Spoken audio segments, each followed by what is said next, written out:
ஜனநாயகன் படம் மட்டும் வரட்டும் சார். அப்புறம் வரும் ஜனநாயகம் வருமே எலெக்ஷனுக்கு அப்புறம் 3 நாள் கூட ஓடாது. என்ன சார் வரட்டும் பாருங்க பார்க்குறானான்னு. அழகாக நிறுத்திட்டாங்க இவங்க டெல்லியில். பக்காவாக நிறுத்திட்டு பார்க்கலாம், வரும் தீபாவளிக்கு முன்னாடி வந்துடும். நான் ஏற்கனவே சொல்கிறது தான், திருப்பியாக அதுதான் சொல்கிறேன். இப்போ விஜயை பற்றி ஏதாவது ஒன்று சொன்னால், அதாவது அவர் தப்பு பண்ணுறாருன்னு சொன்னால் கூட கடின்னு பிடிச்சி கடிக்க ஆரம்பிச்சிடுறாங்க. போகிற போக பார்த்தா நமக்குலாம் பேச்சுரிமையே இல்லை போல இருக்குது, அவரை பற்றி பேசுகிறது கூட உரிமை இல்லையா அப்படிங்கிற அளவுக்கு போட்டு கடின்னு கடிக்கிறாங்க. ஆனால் இப்படி நடந்துட்டு இருக்கும்போது திடீர்னு பார்த்தா இந்த விஷயத்தில், இந்த த்ரிஷா சங்கீதா விஷயத்தில் உண்மையிலேயே மனசாட்சி இருக்குது போல இருக்குது எல்லாருக்குமே.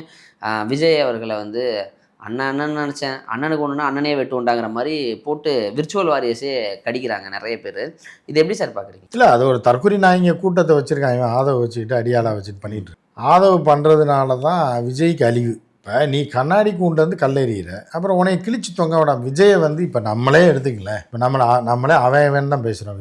விஜய் மாதிரி மதிப்புக்குரிய ஒரு தலைவன்லாம் விஜய் கிடையாது. அது காரணம் என்னன்னா, இந்த ஆதவர்ஜுனா போன்றவர்கள் இவங்கெல்லாம் வந்து என்ன பண்ணுறாங்க அப்படின்னா, விஜயை பற்றி எதிராக போடக்கூடிய ஆண் பெண் பாகுபாடு கிடையாது, பொண்டாட்டி புருஷன் பாகுபாடு, சங்கீதாவே அப்படி போட்டு சங்கீதாவே அப்படி கிழிக்கிறான்னா எப்படா நாய்ங்களா இதை பண்ணுறீங்கன்னு தான் இருக்குது. நாளைக்கு வந்து சோபாவே வந்து ஏதாவது சொன்னால் சோபாவே அசிங்கமாக பேசுவாங்க. விஜயோட பிறப்பே தப்பாக பேச ஆரம்பிச்சிருவாங்க.